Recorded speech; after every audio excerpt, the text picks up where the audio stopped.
Welcome to the Configure It Done podcast. This is actually a special series that we started last week, and we've titled this the S4 Do's and Don'ts series. It's a very hot topic at the minute.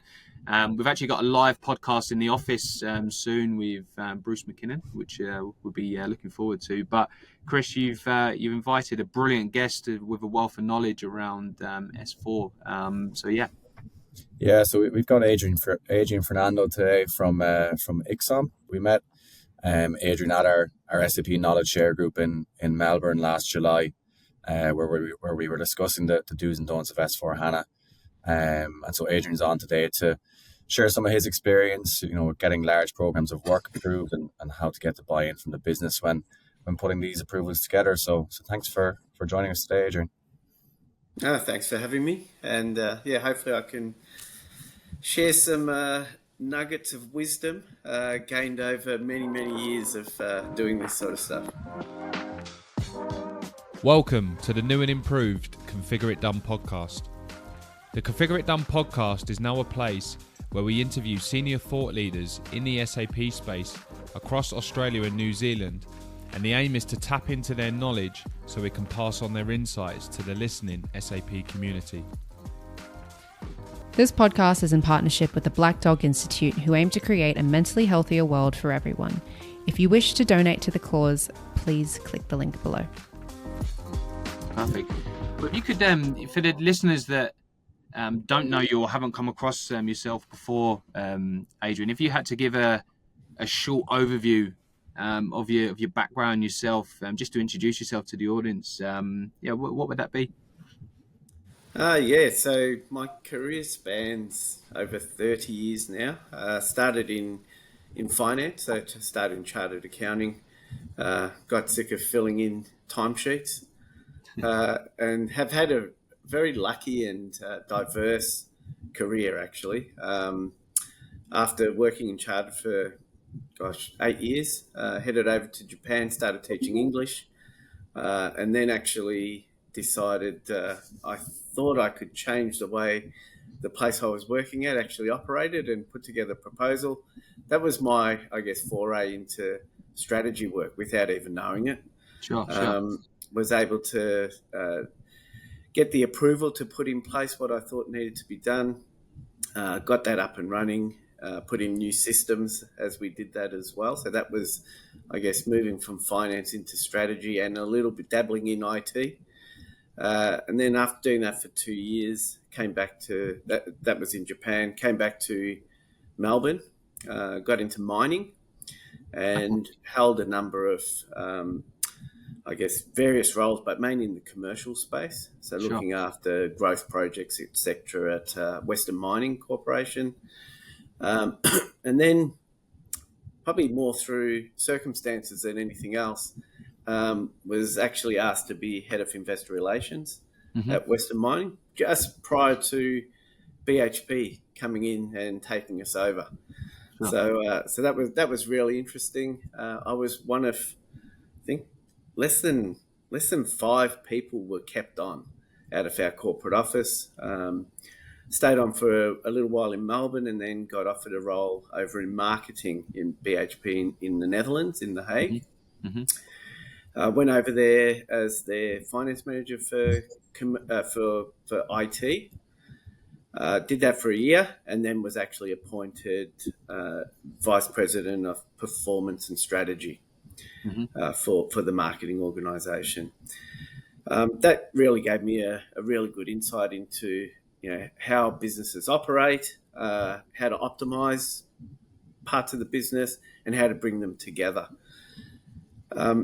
After doing that for close to 4 years, decided I wanted to come back to Melbourne. There was this little project apparently going on called OneSAP, and I was asked to come back to Melbourne to head up the deployment side of OneSAP for all of our global corporate functions. So that was how I got into, SAP implementations at the time, and did that over, I think it was nearly 3 or 4 years. And then, as you know, those types of projects take their pound of flesh with them. Was a bit spent after it, I must admit.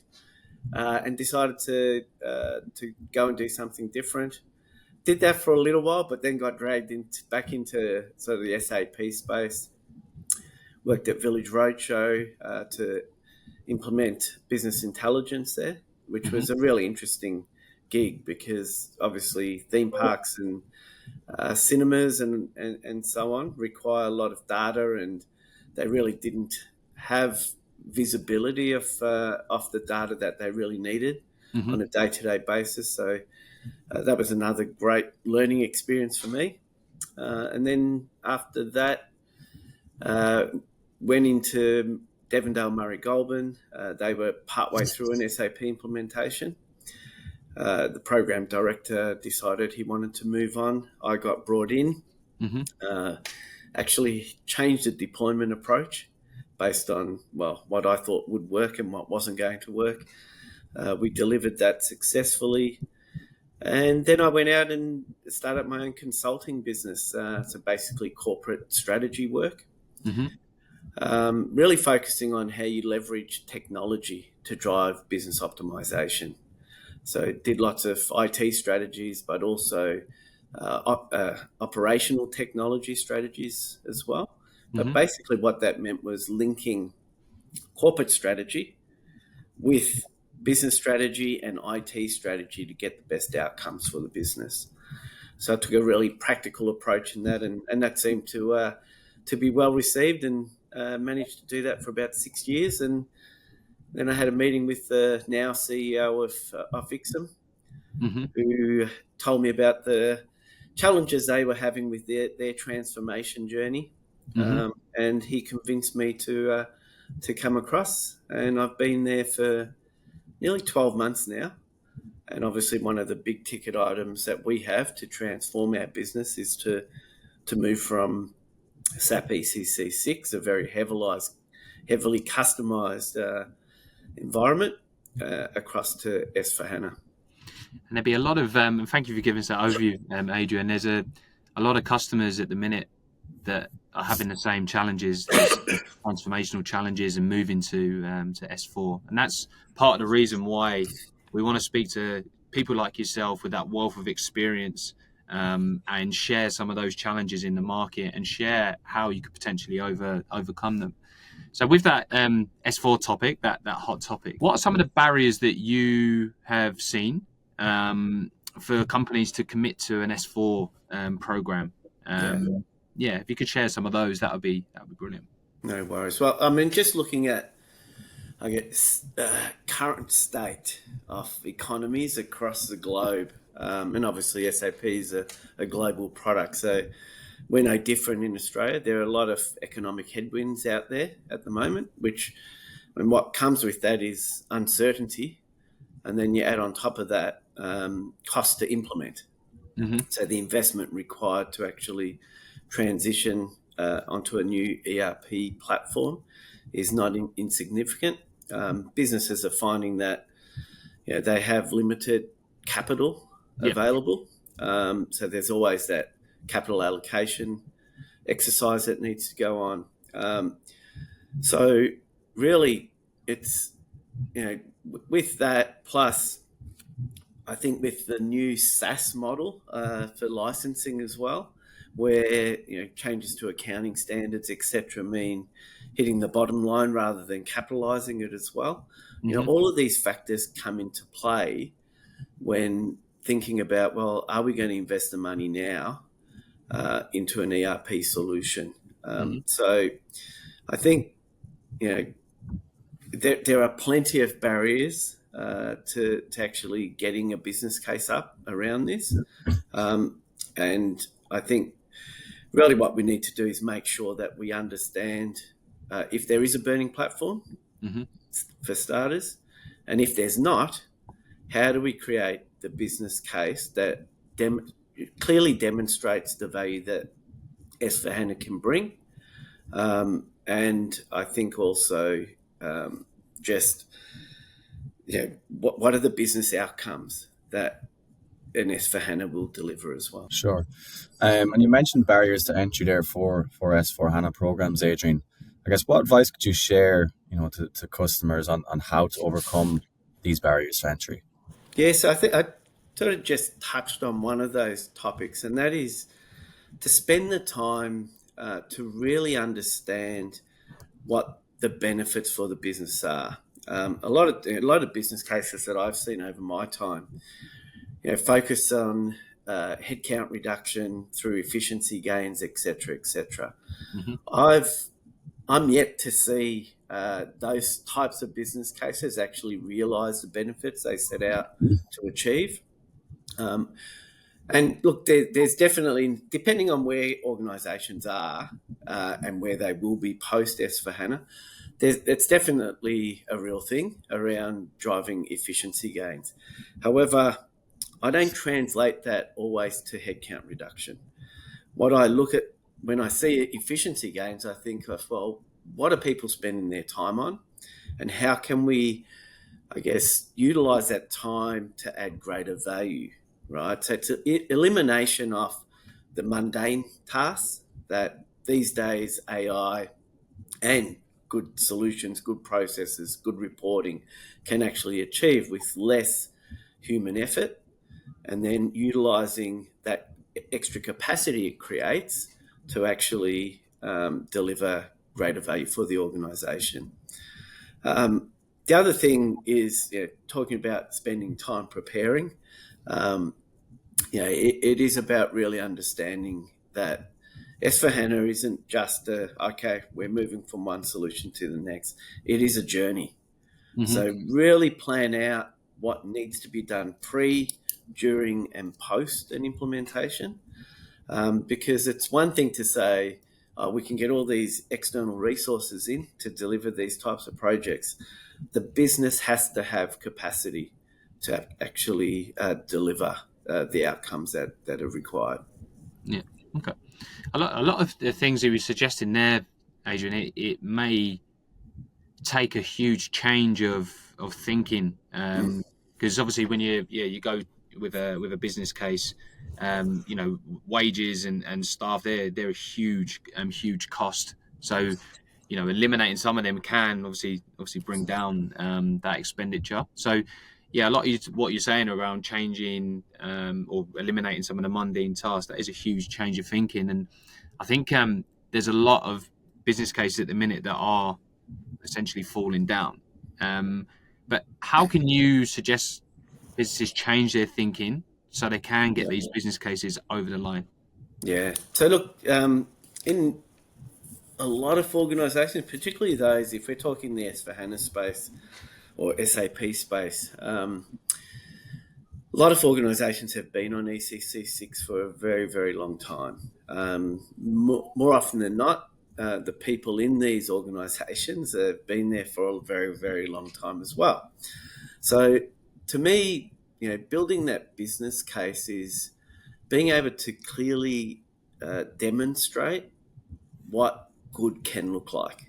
Right? So, it's one thing to have, a slideshow showing all the bells and whistles, etc. It's actually spending the time to understand where the business pain points are currently on the existing solutions. However, I say that with a air of caution. When you look at business pain points, it's amazing how quickly people get used to pain. And therefore, when you ask a business, tell me what your pain points are, they'll go, oh, no, system, it's a bit clunky, but we get by. There's workarounds, all this sort of stuff. So it's not just saying what the business pain points are, it's really understanding how people execute processes end to end, what the handover points are, etc. That's when you start to really see two things. One is where the real pain points are, and that is usually the manual effort, the rework that's required, the handover points, etc. And secondly, it highlights where there are opportunities to streamline, right? So understanding that, then being able to translate that into, right, so if we're able to fix these pain points, here are the business outcomes that can be achieved. If you look at that at a high level, again, people are going to, particularly leaders, are going to go, oh yeah, we've heard this all before. You need to bring it down sometimes to a team level or even an individual level, right? You need to make it real for the people. Mm. And then even once you've got that on paper, it's sometimes not good enough to, again, put it in a slideshow and explain it to people. They need to see it. So, what I think makes a hell of a lot of sense is to build a proof of concept. So using the S4HANA platform, spending the time and money to do that, because it not only then demonstrates what's actually capable, it allows people to actually get on the tools and see what the difference can be and what the opportunities are, which then leads to buying, right? And a desire to actually move forward and implement this. And that, to me, when we talk burning platforms, it's usually, S4HANA is not going to be supported anymore, et cetera, et cetera. To me, the dream burning platform is a business that wants it. Okay. Right? That is what I think you need to get to. Sure. And then I guess if you could give like a top tip around, I guess, getting those business cases approved, like how could you describe that to customers if you could give one? Yeah. Well, there's a few. And I think, as I've just said, the starting point is actually identifying, or in some instances, creating that burning platform, right? The second thing is being able to quantify and demonstrate the business outcomes it sets to achieve at that granular level. So I'm talking individual roles, teams, et cetera, and not just saying, we'll get efficiency gains, et cetera. You actually say, right, here's the manual effort, et cetera, that it will eliminate and therefore address business pain points. But here are the things you don't have today that you will have in the future. And it's actually spending time to understand what the business doesn't have today that it needs to have in the future, and then backwards engineering your design for S4 so that you start with the end goal in mind. And then I think the other tip I would give is your plan needs to be right-sized and right-paced for your business, right? Every business is different. So understand where your business is at, what capacity it has to actually do this successfully, and put a lot of effort into the preparation activities that are required to make these projects successful. Brilliant. Yeah, some really good insights there. I'm going to share a quick story, Adrian, where this is some of our experience at Precision. I remember we had an old CRM, it was on premise, and we wanted to have our recruiters have access to our CRM anywhere and be remote. And this was probably 9 years ago we'd done this. And when we went through that implementation, I guess, of this new CRM, there was no change management, and I wanted to get a consultancy in to then configure that new system to be exactly the same as our old one. And if I look back now, what we've done is spent a whole load of money to try and get a system that is exactly the same as the old one. Now I think, and correct me if I'm wrong, Adrian, this is what some companies are doing around a brownfield, copy and paste. What are some of the risks and benefits there? Obviously, I've just shared our story there, and it was a lot of cost to get the same system. But what are some of the risks and some of the benefits of a brownfield? Yeah, I guess part of the risks right at the front end is how you justify effectively a technical upgrade, right? It's still going to cost you millions of dollars to do it, and what are the benefits from it? You're on a more stable platform. You've got maintenance support, right? That's as far as it goes, basically. So how you can actually justify that right at the front end for a technical upgrade is very, very difficult. However, from a benefits perspective, like if you compare the cost of a brownfield implementation versus a bluefield or a greenfield implementation, or somewhere in between, it's a lot cheaper, right? So why would you do it? So first thing for me would be, and really even discussing this at IXOM in terms of what our options are in terms of deployment approach, it's at least starting the journey, right? There's always pushback to even start the journey.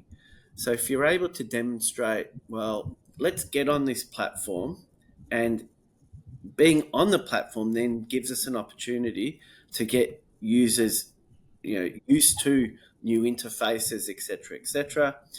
And then you plan basically an improvement program over the next 3 to 5 years, and you start to progressively introduce new S4HANA technology and functionality as you go, right? So that is definitely, I guess, a less riskier way of doing it. It requires a hell of a lot less change and can be right-paced for organizations because it's not big bang. You can do it at your pace, right? But at least you're on the S4HANA platform. However, I'd still struggle if it was to just go, we're just going to cut and paste onto S4HANA, but things really don't change, right? Business might love that, particularly those that, are very used to doing it the way they've always done it. That could be very appealing. That was so me. What I would suggest is to start to get people to think, at least as part of that brownfield implementation. I think you need to pick at least, a handful of things that you introduce that are lower, I guess, change impact, but high visibility, right? So in terms of the benefits some of the new functionality can actually introduce. I mean, when we did a session with SAP that not that long ago, where they demonstrated the new functionality around finance, and compared to ECC 6, it's a real step change, right? Yeah.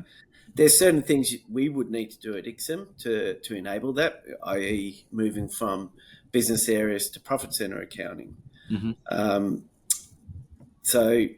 But if you're able to do that, then people start to go, I didn't know that, right? And then it creates, hopefully, a desire for more, right? So rather than then you saying, as a program of work, saying, right, the next thing we want to do is X, followed by Y, what the business will hopefully start doing, and this is through the proof of concept. So, and because your proof of concept now becomes your brownfield implementation, you can start to show them what the new functionality is capable of doing, and it creates a pull from the business rather than the project push. And I think that's what makes a huge difference there. Yeah. Business driving, is it? That's the real sweet spot. Correct. Yeah, for sure. And when we were speaking before, Adrian, you could see obviously that you were very passionate about the preparation ahead of a large project. So because once the business case is approved, all systems go with an S4HANA program. Because what are some of the key elements that you need to do in preparation for that program? Yeah. So the way I look at it, you've got, I think most people go, this is what you need to do up front. What I look at is, for probably more recent projects, using the technology that you're looking to implement, is understanding where certain elements of those projects failed, right? Really spending time in your networks, using you guys as well, and the forums that you run, to speak with other organizations who have done it and really understand where things could have been done better or where things just outright failed. Yeah. Then looking at those, start building a plan as part of your preparation so that you mitigate that risk going forward, right? So, there's always common themes that come through. It's around data, it's around change management, it's around reporting. I see a lot of organizations, they talk about data and cleansing and enrichment and so on and so forth, all absolutely critical. In fact, I'm a big believer that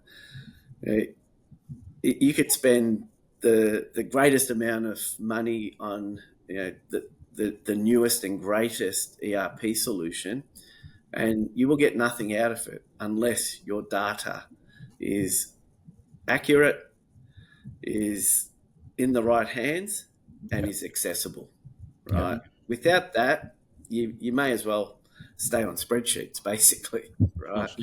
Yeah. So I think, but then there is also the reporting side. So rather than thinking about your data and what opportunities that will give you, what I would recommend is having a look at your current reporting suite, spending time with the business to say, if you had a wish list, right, what are the things you would love to have that you don't have today? Yeah. Start mocking up some of those reports. Once you really understand what your reporting needs are, then work backwards to say, well, what data do we need to actually get to that endpoint, rather than doing it the other way around. Yeah. That way, a lot of projects that go live, reporting is a bit of an afterthought, right? Yeah. They base their reporting on satisfying the needs of the business pre-go live, right? Or how they've always done things. They miss that opportunity to say, well, how can we do it better? For me, that's what should drive everything else. That's what your whole data strategy should be about. Mm-hmm. And then obviously change management, right? So, it's not good enough for me or for any organisation to say, oh, we've got a change management team and they're responsible for change. Change is the responsibility of absolutely everyone in the business, and it's driven from leadership down. So how do you actually make sure that is both achievable and practical? With an S4HANA implementation, it's about getting leadership involved right at the start to understand those pain points, to understand where you want to get to, and your leadership really believing that it's going to make a difference. Now, there are going to be things that are just must-haves, right? So de-risking the business, for instance, right? But it's those opportunities. It's the what's in it for me. Mm-hmm. If you get leadership on board at the front end, they free up the capacity of their teams to be part of the initial workshops where we try and understand those pain points, that try and understand what the opportunities are, give them ownership of it as well, right? Then that's really what starts to drive the change management. Again, it's the push versus pull discussion we were having earlier. The more you have your leadership committed to it and believing in it, the higher chance of success. Brilliant. Yeah, I love that, Adrian. It definitely has to come from the top, to drive that change management. That's brilliant insight. I've really enjoyed some of these insights, and I'm sure there'll be a lot of people out there that have taken these little nuggets of gold and they could maybe implement into their day jobs. So thank you for that, Adrian. But if you had to leave one message to our listeners today, obviously you've covered a whole lot, but if you had to summarize that S4 transformation, that S4 journey, and if you're a customer and you're having doubts and you're not sure, what would be your message to summarize? Yeah, I think building business cases is usually done in isolation. It's what are all the benefits for implementation and new functionality and all of that. A lot of time, the context of the business is actually not taken into consideration. So it's understanding what those economic headwinds are. It's understanding what the current and near-term challenges of the business are, and then developing a business case and a plan that fits in with those circumstances that the business is facing.